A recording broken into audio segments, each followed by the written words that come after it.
Hello, my name is Khushbu and today I am going to teach you another topic of linear equations in which we will study कि कोई भी pair of equations intersect कर रहे हैं किसी point पर, वो parallel है या फिर वो कोइंसिडेंट है।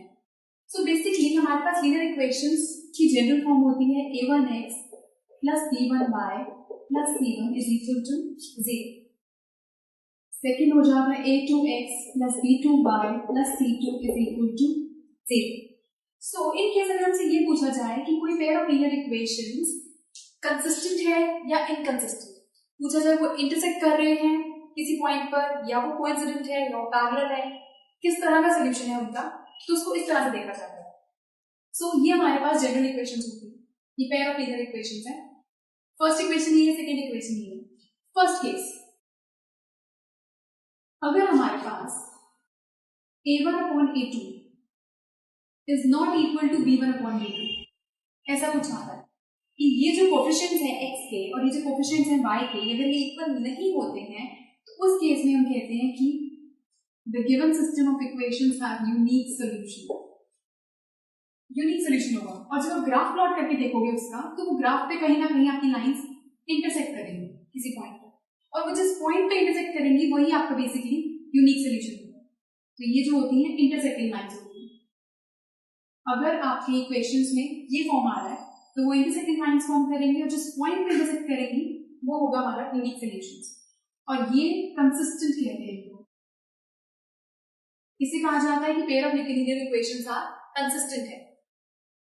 केस 2 में अगर हमारे पास a1 by a2 इक्वल हो b1 by b2 के, इक्वल हो c1 by c2 के, तो इस केस में हम कहते हैं कि उसके पास इनफाइनाइटली मेनी सॉल्यूशंस हैं।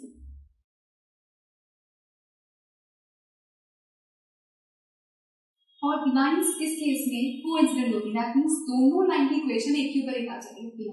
ग्राफ में आपकी दो लाइंस दिखाई नहीं देंगी, आपको ग्राफ में सिर्फ एक ही लाइन दिखाई देगी, दोनों लाइंस एक के ऊपर एक होंगी।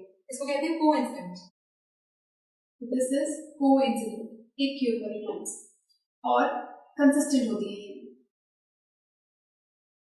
केस 3 हमारे पास आएगा a1 by a2 इक्वल होगा b1 by b2 को, बट नॉट इक्वल होगा c1 by c2 के। दैट मींस ये कोएफिशिएंट्स तो इक्वल है बट ये कांस्टेंट टर्म के इक्वल नहीं आ रहे, तो उस केस में हमारी जो इक्वेशंस होती हैं वो होती हैं नो सॉल्यूशन कहते हैं। इस केस में हम कहते हैं कोई सॉल्यूशन नहीं है, और लाइंस पैरेलल होगी जब इसे ग्राफ प्लॉट करते हैं, और ये इक्वेशंस होती हैं इनकंसिस्टेंट। इनकंसिस्टेंट कहा जाता है। किसी के बेसिस पे हमें इक्वेशन सॉल्व करना है।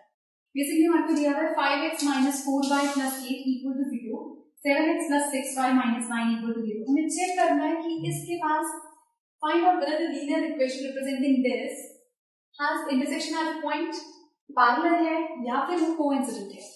तो उस केस में सबसे पहले इसका a1 है 5, b1 है इसका 7, सॉरी b1 है, दिस इज a2, b1 है -4, b2 है 6, c1 है 8, c2 है -9।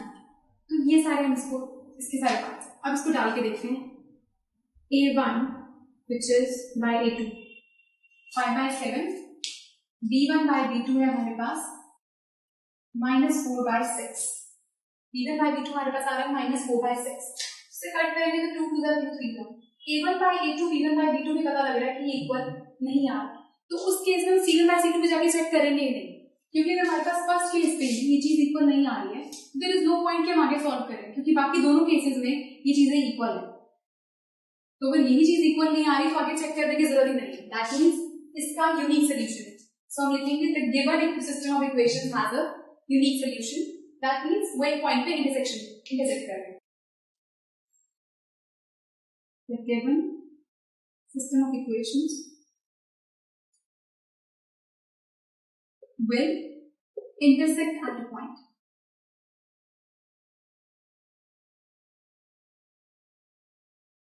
So इस तरह से आप इनको चेक करके देखते हो। उसके लिए आपको बेसिकली 3 केसेस लर्न होने चाहिए, आपके टेस्ट में होने चाहिए। So this was question number 2 of exercise 3.2 या कि एनसीईआरटी बुक से ही था. In case आपको कोई भी questions हो, कोई भी query हो, कोई भी doubts हो, so please do write to us. जो नीचे space given है, please आप उसमें लिखिए and do subscribe us. Till then, goodbye, sayonara, tata.